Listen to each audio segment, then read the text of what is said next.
एक कंजूस सेठ था। उसकी कंजूसी के कारण पड़ोसी, मित्र, रिश्तेदार, यहाँ तक कि उसकी पत्नी और बेटे भी उससे नाराज थे। बेटे अपनी माँ को लेकर अलग रहते, अन्य लोग उससे बात तक नहीं करते। सेठ शुरू शुरू में तो बड़ा खुश हुआ कि चलो अच्छा हुआ, तब बचत ही बचत होगी, लेकिन कुछ ही दिन बाद वह बोर हो गया। अकेलेपन के कारण जल्दी ही उसे बीमारियों ने घेर लिया। उसने खूब इलाज कराया पर कोई लाभ नहीं हुआ। सेठ की दिनों दिन तबीयत खराब होती गई। देख करके एक सज्जन पड़ोसी को दया आ गई। उसने सेठ के पास जाने का निश्चय किया। वह अनाज के दानों से भरा एक थैला सेठ के पास ले गया और बोला, सेठ जी, अगर आपको अपनी खुशियाँ दोबारा चाहिए और सेहत ठीक करनी हो तो रोज़ सुबह आप एक मुट्ठी अनाज और आंगन में बिखेर दिया करें। फिर आपको अपने आप पता चल जाएगा कि इसका कितना फ़ायदा है।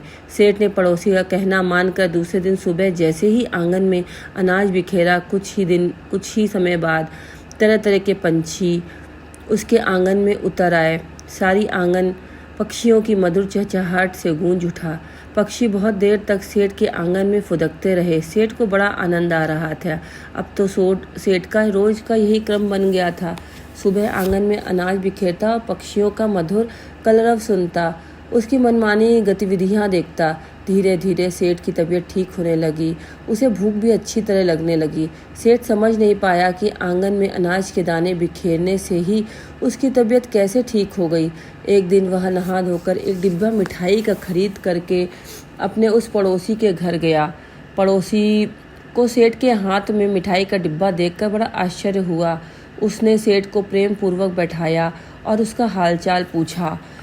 सेठ ने कहा, भाई साहब, आपके बताए उपाय से मेरी तबीयत बिल्कुल ठीक हो गई है, पर मुझे यह बताइए कि इसमें राज की बात क्या है। पड़ोसी ने मुस्कुरा कर कहा, राज की कोई बात नहीं सेठ जी, आपके स्वास्थ्य में सुधार सुबह पक्षियों के आने, उनकी मधुर आवाज़ सुनने और आनंदित होने के कारण हुआ है। दरअसल आप समाज से दूर होकर के अकेलेपन के शिकार हो गए थे और मन ही मन में घुटने लगे। खुशियाँ बांटने से ही खुशियाँ मिलती है। सेठ को अपनी गलती समझ में आ गई। उसने उसी दिन से कंजूसी त्याग दी। पत्नी और बेटे को भी स्नेह पूर्वक बुलवा लिया और मस्ती में जीने लगा। स्वस्थ जीवन का आधार आनंद है, तो खुशियाँ बांटो और खुश रहो। हरे कृष्णा।